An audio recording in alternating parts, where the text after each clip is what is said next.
Ok, já está gravando, pode começar a aula. Boa noite, eu me chamo Karen, agradeço pela oportunidade de estar aqui com vocês. Eu sou psicóloga, eu trabalho há 10 anos fazendo atendimento clínico. A minha linha de abordagem é a terapia cognitiva comportamental. Alguns de vocês já podem ter escutado falar sobre a TCC. Então, eu atuo nessa área. Vamos lá. Hoje, nós vamos falar sobre os transtornos de personalidade. Mas antes de eu entrar falando diretamente sobre o transtorno de personalidade, eu queria colocar para vocês sobre como a personalidade, como é a diferença entre uma personalidade normal para uma personalidade, para um transtorno de personalidade. Vamos lá. Personalidade fala de persona, ou seja, fala de característica. Cada um de nós temos as nossas características e essas características é que nos identificam. Então, muitos já ouviram falar sobre a questão dos temperamentos, né? Temperamento sanguíneo, temperamento fleumático, temperamento melancólico, colérico. Então, esses temperamentos, eles também constituem dentro da nossa personalidade. Essa personalidade que é a personalidade considerada normal. E os transtornos de personalidade, eles são diferenciados de uma personalidade normal, por quê? Porque ele não está dentro dessa normalidade. Todas essas características que a gente apresenta como uns são extrovertidos, outros são introvertidos, outros são mais tímidos, ousados, outros são mais temperamentais, mas quando esses sentimentos eles interagem e não paralisam o indivíduo, eles estão dentro da personalidade normal. Agora, quando essas características, né, essas peculiaridades, elas paralisam o indivíduo, ou seja, elas estão dentro da polaridade, ou elas são muito altas, ou elas são muito intensas, ou elas são sem intensidade nenhuma, então, assim é considerado um transtorno de personalidade. A TCC, a terapia onde eu atuo, ela trabalha nesse transtorno de personalidade colocando da seguinte maneira, que nós temos um histórico de vida construído dentro das nossas cognições.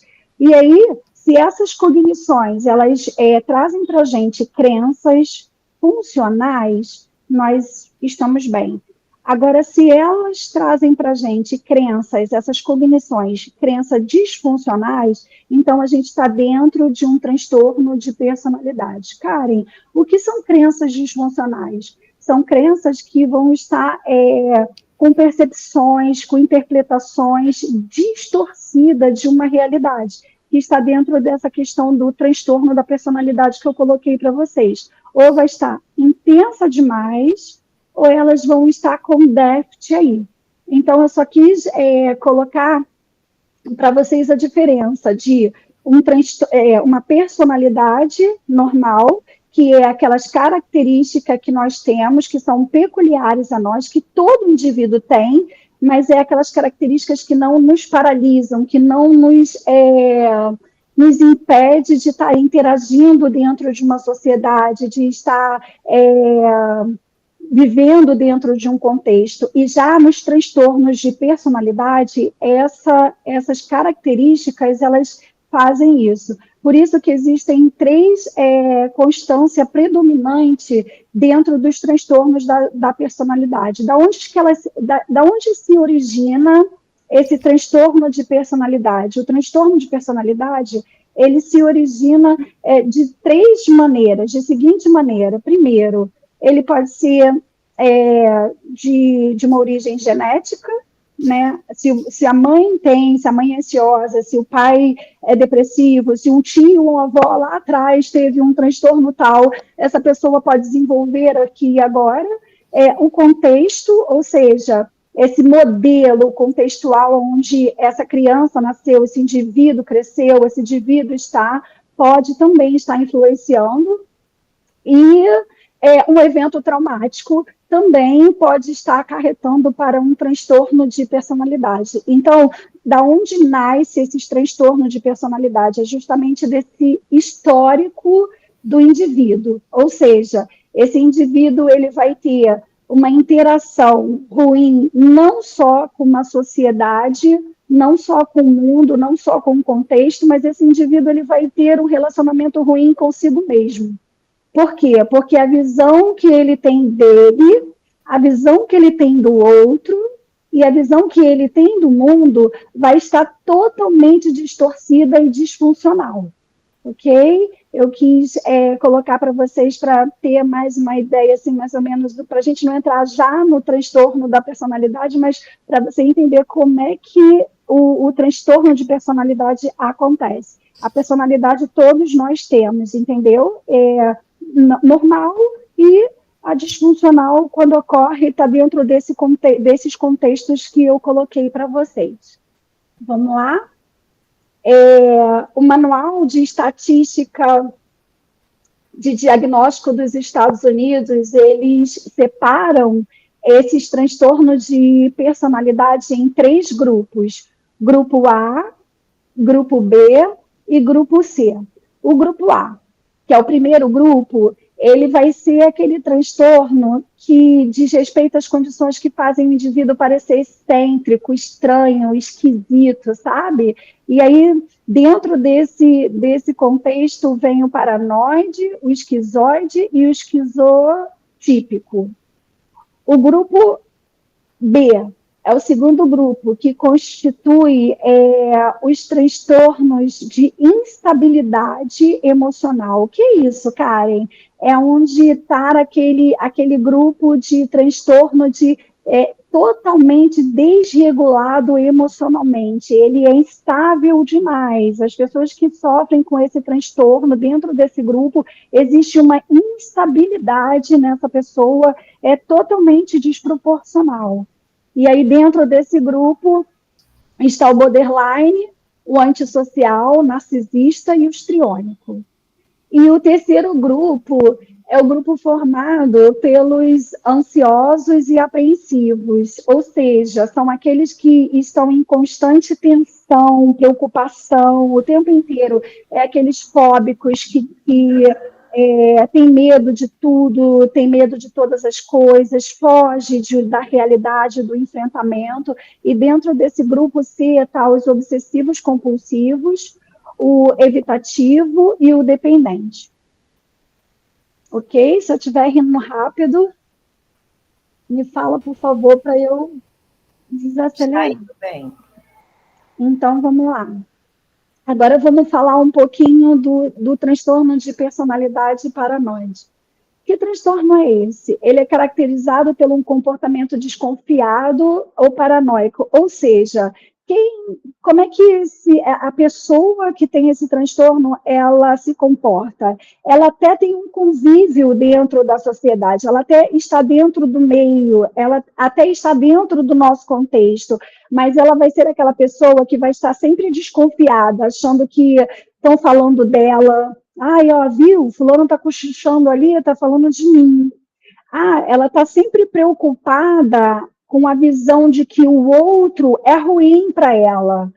A visão dela é distorcida dela, do outro e de mundo. Lembra que eu falei? Dentro do transtorno de personalidade vai acontecer assim. E no paranoide, essa pessoa vai achar que o outro o tempo inteiro é uma ameaça para ela. Ok?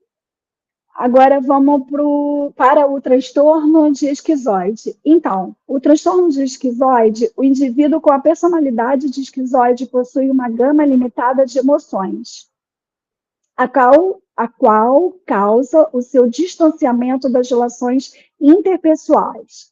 Diferente do paranoide, que ele até tem um convívio dentro da sociedade, o esquizoide não. O esquizoide ele vai evitar totalmente esse contato, tá? Ele vai se esquivar, ele é totalmente, ele não quer criar vínculos, ele pode até criar, mas ele não quer criar vínculos emocionais, vínculos afetivos com ninguém. Ele vai se esquivar o tempo inteiro.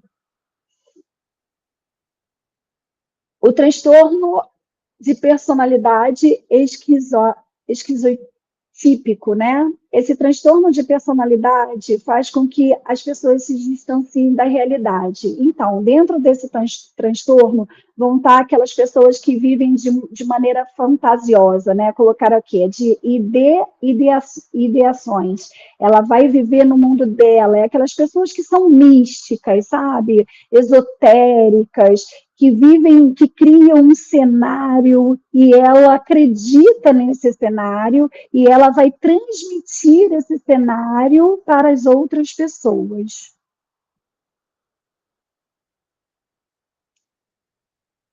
Agora nós vamos para o grupo B.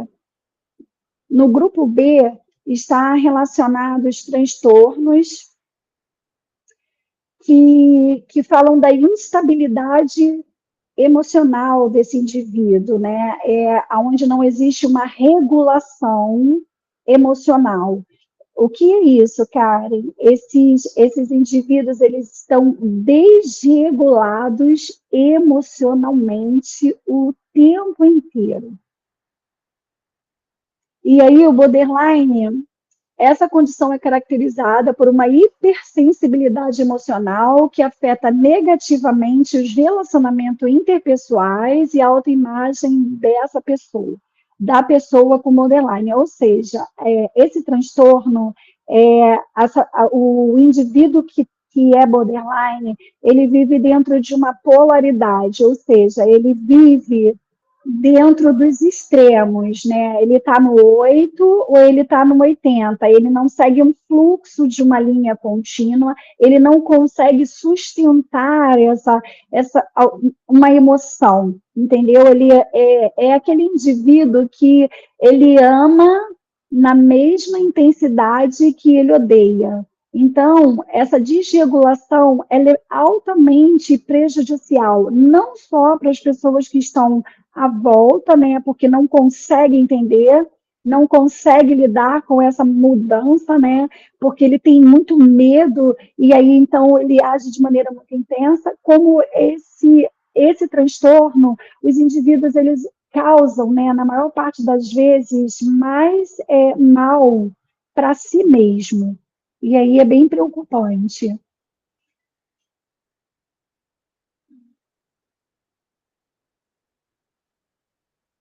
Então, esses são mais falados, né? O transtorno de borderline e o transtorno da personalidade narcisista. Esse transtorno está em uma condição mais conhecida popularmente, o narcisista tem mania de grandiosidade, necessidade extrema de adulação. Nossa, o transtorno de personalidade narcisista, esse transtorno é o que causa mais danos e prejuízo para as pessoas que estão à volta dele. Ou seja, é o que causa mais dano dentro de um contexto familiar, de um contexto de trabalho, das pessoas que se relacionam com ele. Por quê? Porque essa pessoa ela quer estar o tempo inteiro anulando o outro. Para quê? Para que ela se sinta superior. Sabe aquela questão do egocentrismo? Esse transtorno de personalidade, ele fala exatamente disso, né? Dessa pessoa que ela vai querer ser o centro da atenção o tempo inteiro e receber do outro o tempo inteiro e nunca é o suficiente. E aí, se ele não tiver na medida que ele quer, do jeito, da forma que ele vai, sim, estar criando situações dentro desse contexto para que o outro acabe se submetendo à sua vontade. E aí, um fato muito importante dentro desse contexto do narcisismo, né? as pessoas que se relacionam com ele, ou seja, dentro do contexto familiar, no contexto de trabalho que sofra uma influência direta e indireta, é necessário que essas pessoas elas estejam fazendo um acompanhamento também. Por quê? Porque essa pessoa geralmente é uma pessoa que tem esse transtorno que está, é uma pessoa querida. E aí, a pessoa que está na família vai fazer o quê? Ela vai precisar acolher esse indivíduo, né? Na mesma medida que ela sofre com essas características, com essa ação desse indivíduo sobre a vida dela, da mesma maneira que ela sofre, ela vai acolher esse indivíduo, porque sabe que é uma doença. E aí, toda oportunidade que essa pessoa, esse familiar, né, que sofre dentro, que vive dentro desse contexto, ela tiver de estar orientando, olha, vai buscar uma ajuda, vai fazer um tratamento, vai tomar uma medicação, é válida. E também essas pessoas que estão em contato direto e indireto, que se sentem prejudicadas, que sofrem prejuízos, faz-se necessário que essas pessoas também busquem um tratamento. Para quê? Para ela poder ter um autoconhecimento, porque muitas vezes ela vai acabar se conectando na doença dele e ela nem é doente, só porque está dentro desse convívio. O transtorno de personalidade antissocial, né? Esse transtorno é outra condição bastante conhecida e a partir da personalidade antissocial, a qual é responsável pela psicopatia. Ou seja, esse é um transtorno onde esse indivíduo não faz questão de ser agradável, né? Ele não tem empatia pelo outro, então, se ele tiver que causar um dano físico, moral, ele vai causar e ele vai embora e ele não tem a conscientização de que, nossa, eu fiz isso com o outro, eu fiz isso de verdade. Não, ele não vai ter. Ele não sente, não está dentro desse sentimento de culpa. E o histriônico é a pessoa com a personalidade histriônica, ela acredita ser uma estrela. Ela também possui necessidade de estar no centro da atenção para conseguir isso, ela seduz e provoca seus interesses românticos, colegas de trabalho, chefes e desconhecidos. Dessa maneira, seus comportamentos são frequentemente inadequados. Ela também possui pouco contato com as suas emoções, expressa os seus pontos de vista com dramaticidade, ou seja, sabe quem é o histriônico? É o famoso histérico, né? Que as pessoas falam da histeria. É justamente nessa questão, quando vai estar lidando dentro de um contexto, é aquele que vai ser dramático, vai dramatizar toda a situação, vai se colocar num papel de vítima, entendeu? Esse é para causar um impacto no outro. E agora nós vamos para o grupo C, né? Dentro dessa classificação de manual estatístico de diagnósticos nos Estados Unidos, o grupo C são os grupos do ansiosos. Então, os 3 grupos são separados. O primeiro é de pessoas com comportamentos esquisitos, estranhos, que é o grupo A. O segundo é com os grupos de desregulações emocionais, que é uma instabilidade, eles estão dentro de polarizações do 8 e do 80. E o terceiro é justamente o grupo C, que fala dos ansiosos, né?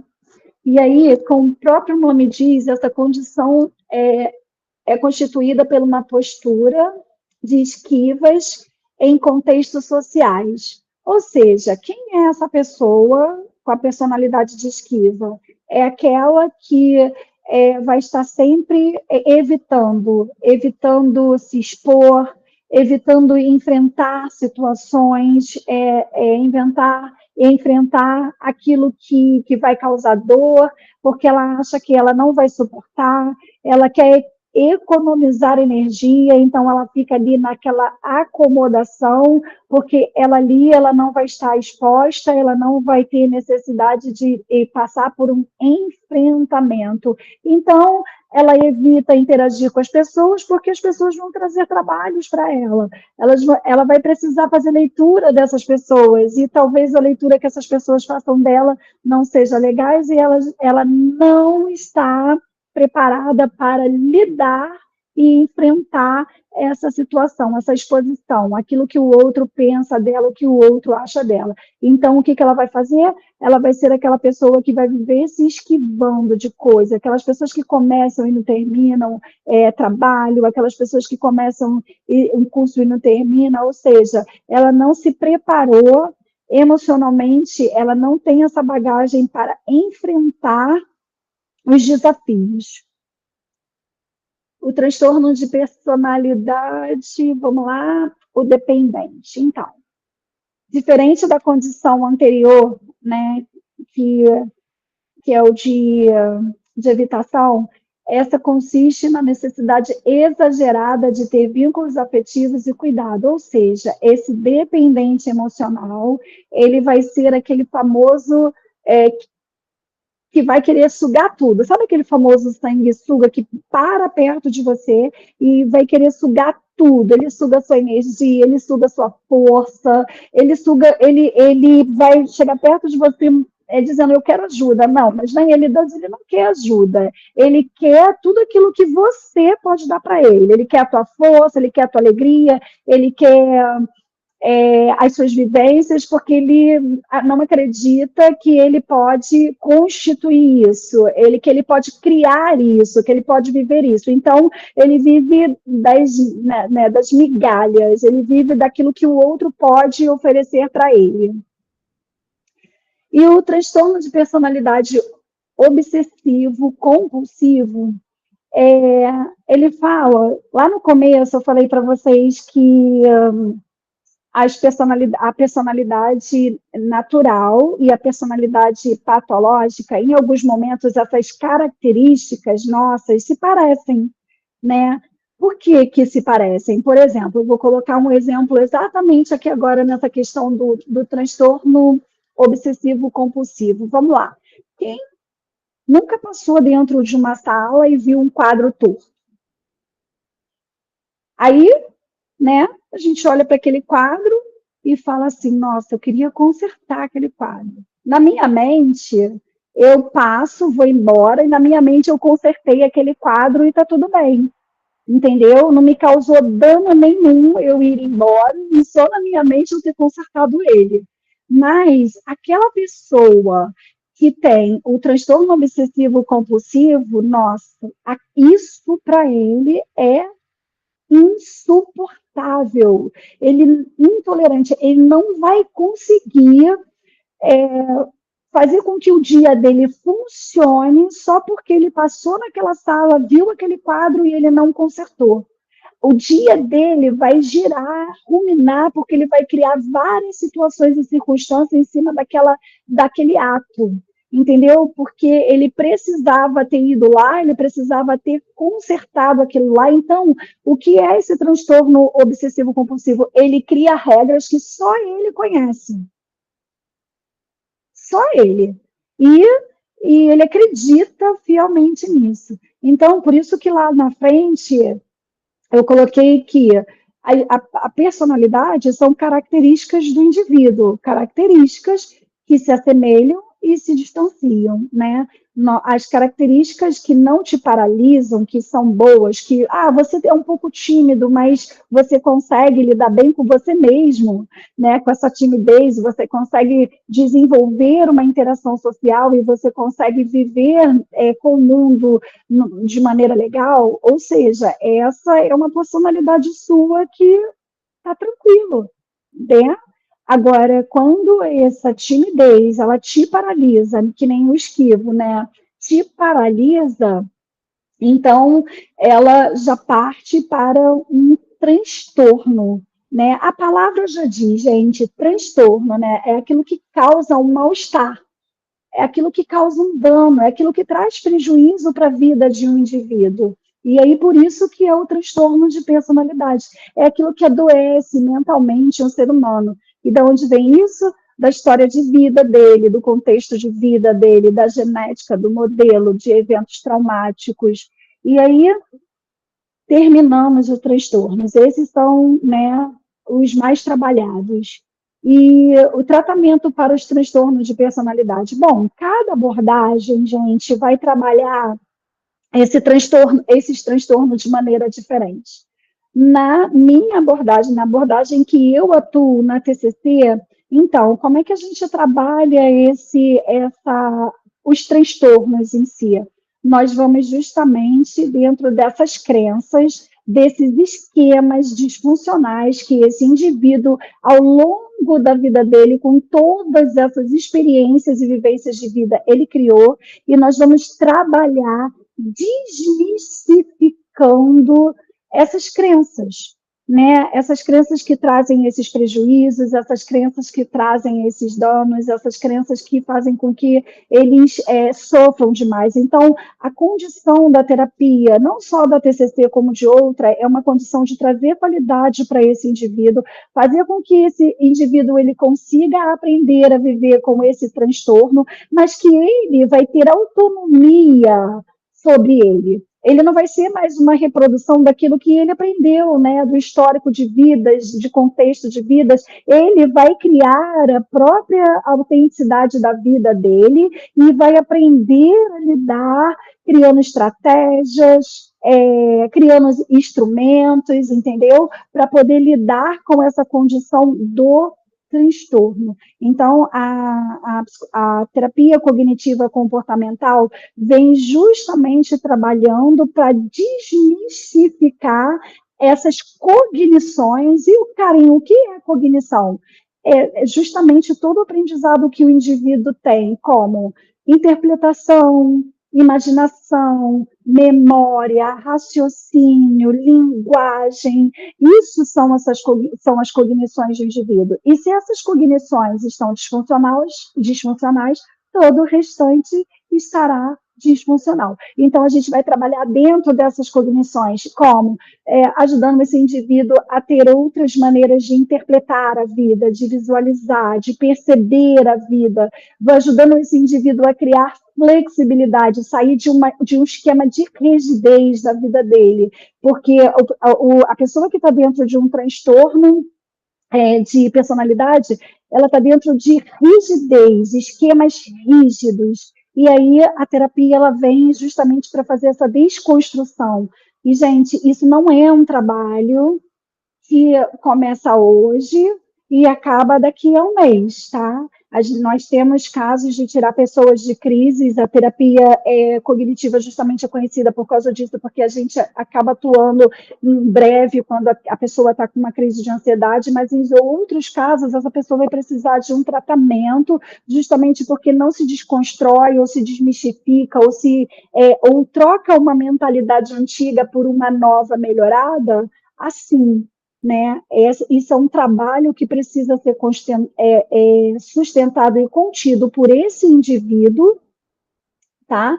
E para uma vida inteira. Na realidade, o próprio nome aqui do slide fala autoconhecimento. Isso é uma roda viva na nossa vida. Isso precisa ser entendido pelo ser humano, de que esse autoconhecimento ele não para, ele precisa ser desenvolvido até o dia que a gente partir, que a gente foi embora.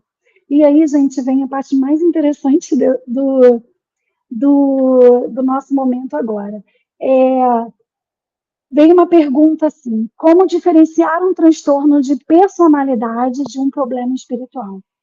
Então, no meu ponto de vista, como profissional, e é o meu ponto de vista de profissional que eu vou colocar aqui agora para vocês, o que eu vejo quando uma pessoa, para fazer essa diferenciação de um transtorno de personalidade, de um problema espiritual, eu coloquei 3 pontos cruciais para que isso aconteça.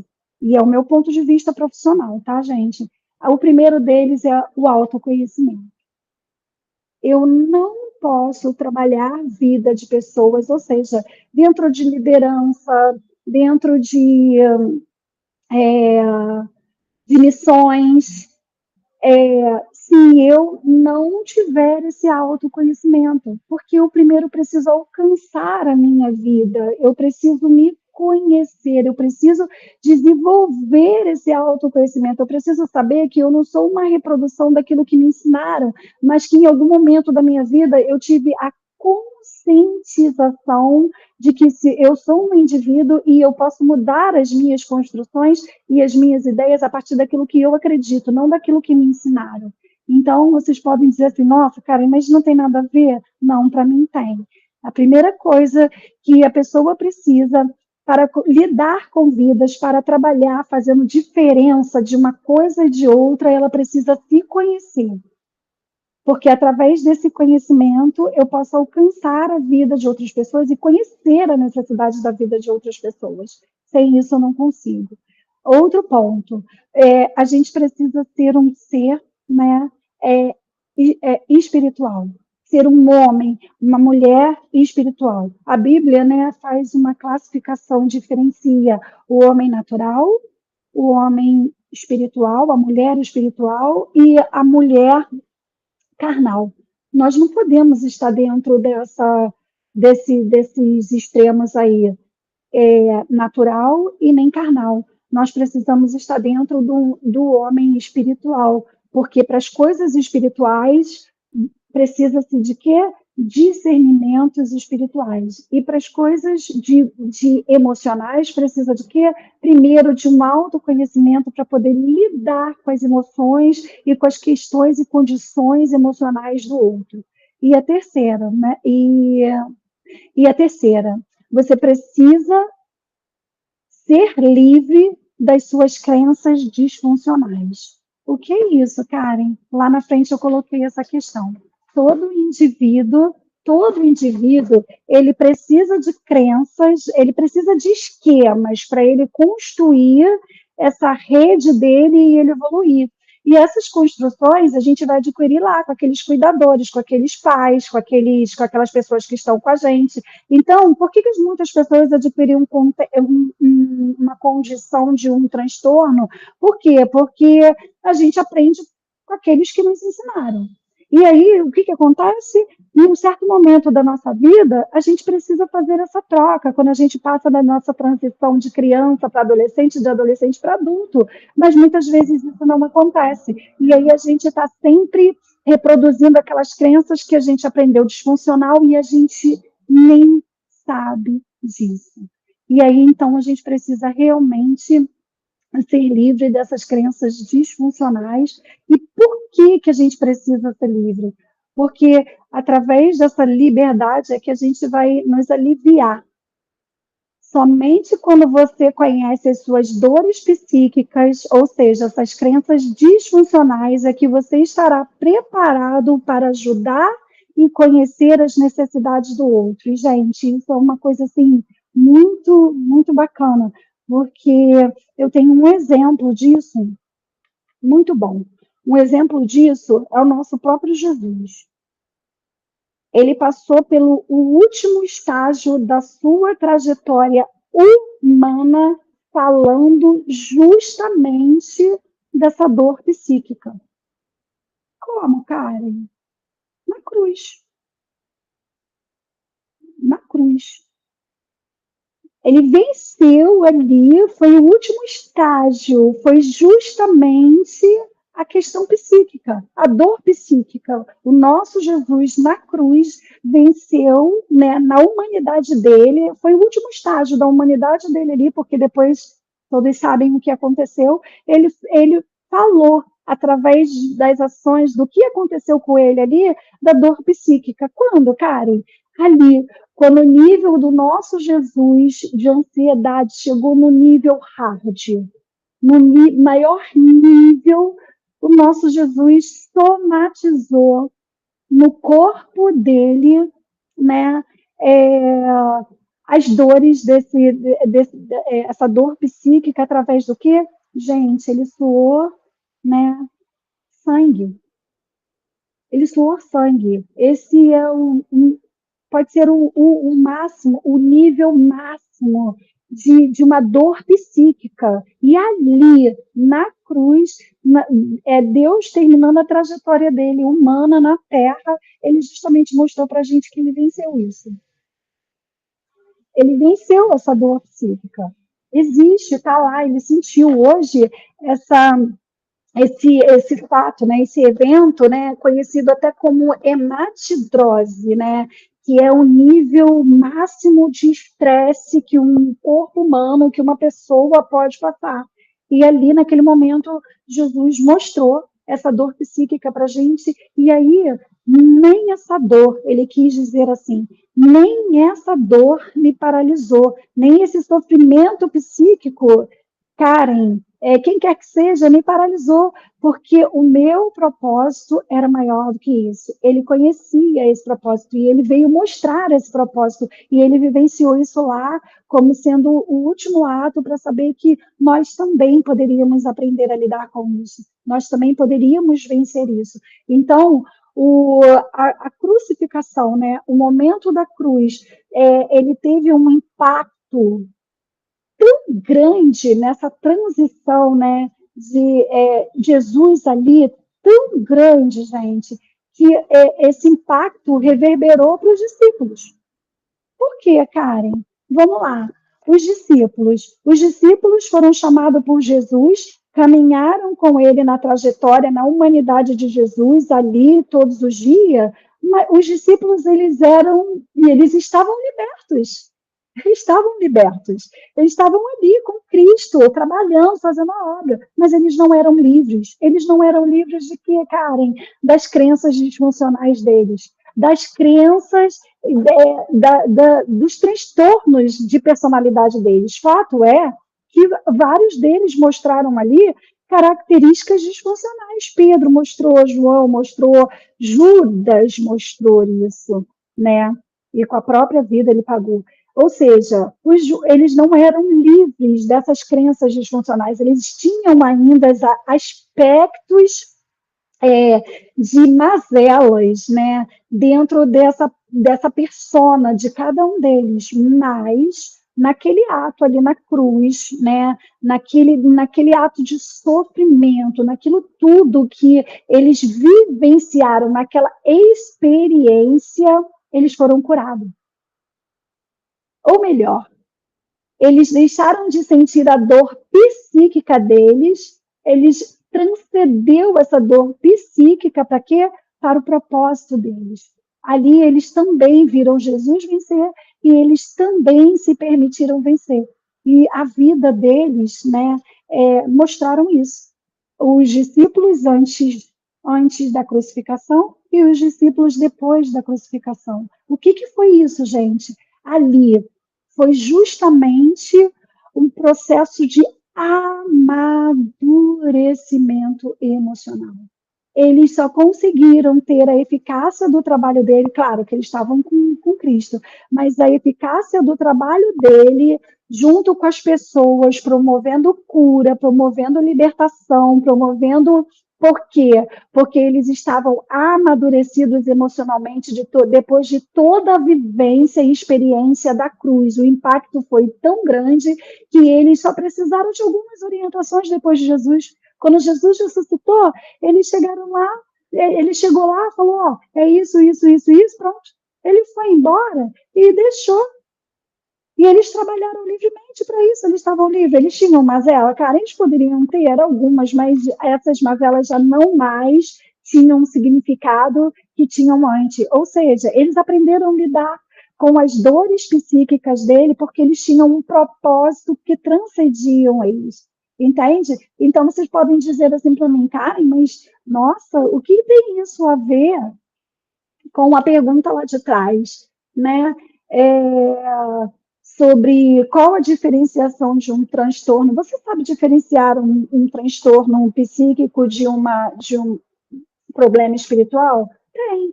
Eu poderia dizer para você assim, olha, gente, Fiquem atentos lá na igreja de vocês, ou fiquem atentos ao redor de vocês, aquela irmãzinha que grita demais, e aí, ou então chora demais, ou cai em transe demais, e fica ali, porque ela pode estar justamente tendo uma crise de histeria. Eu poderia dizer? Poderia. Eu poderia dizer assim, olha, a pessoa que está possuída, ela vai manifestar, vai ter várias manifestações diferentes no corpo, não vai olhar no olho, não vai, ele vai se contorcer, ele vai fazer, mas eu não ia dar um embasamento do que seria preciso para você chegar nesse conhecimento. E o embasamento é justamente o título da aula de hoje. Você precisa de autoconhecimento. Amém? Acabei.